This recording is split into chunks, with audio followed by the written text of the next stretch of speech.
Hello and welcome. We're here on Sunday morning and we're going to be doing an activity called...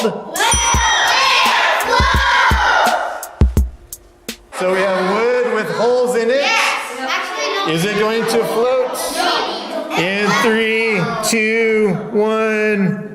Yes. It floats. In 3, 2, 1. Oh, it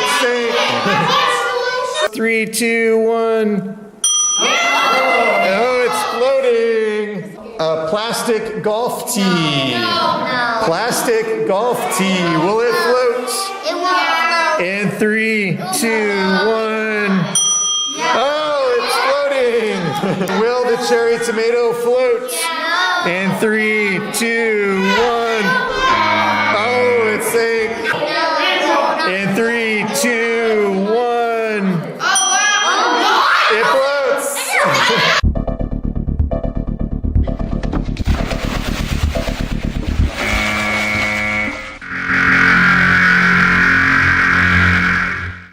Thank you, Coach John, for doing that little science experiment to show that people don't float very well. We'll come back to that in a minute. But I want to get to our lesson, which is found in Matthew chapter 14, verses 22 through 33. And this talks about how Jesus sent the disciples away to go on a boat across the Sea of Galilee. And while they were going across, a big storm came up.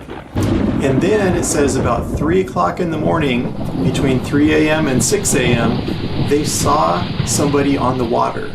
And they thought it was a ghost. But it was Jesus walking on the water. And Jesus says to them, "Take courage, it is I. Do not be afraid." And Peter says to Jesus, "Lord, if it is you, call me out on the water as well." So that's what Jesus does. He invites Peter to walk on the water with Jesus. And he does for a while, and things are going well. But then it says that Peter got afraid when he saw the wind and the waves, and he started to sink. Now, if you've ever been in the ocean or been in a pool and started to sink, it's a pretty scary feeling. And so Peter was feeling that, and he cried out and he said, "Lord, save me." And so Jesus reached down and saved Peter.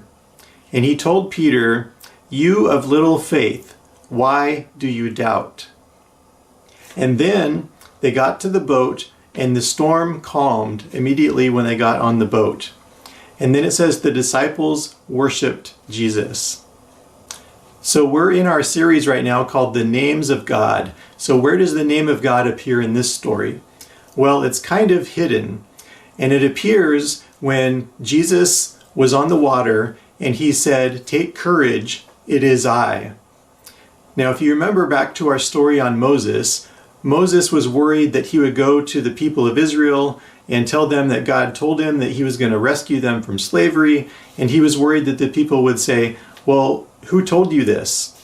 So God told Moses that his name is I Am. That's what he should tell the people sent him to save them from slavery.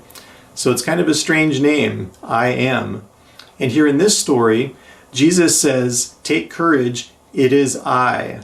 He didn't announce his name as Jesus, he just said, "It is I." And the disciples knew at that point who it was. So that's our connection to the names of God in this story. So what can we learn from this lesson? Well, we know that Coach John doesn't float very well, and we know that Peter doesn't float very well.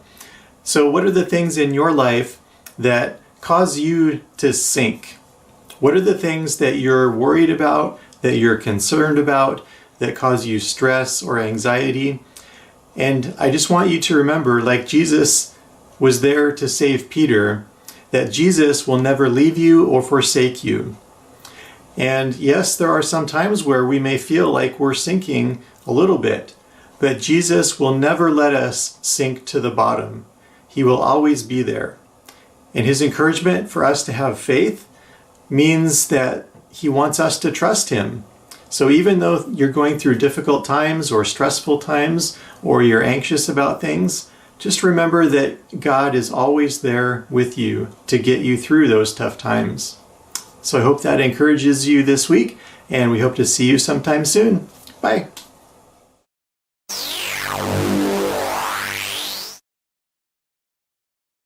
And now we have a metal paper clip. Will the metal paper clip float? Let's find out. And it does float. Even though it's metal, it floats. This is not magic, it's not a trick. This is called the surface tension of water. So you can look that up. It's kind of a science thing. And objects can actually float on the top of the water even though they're made out of metal.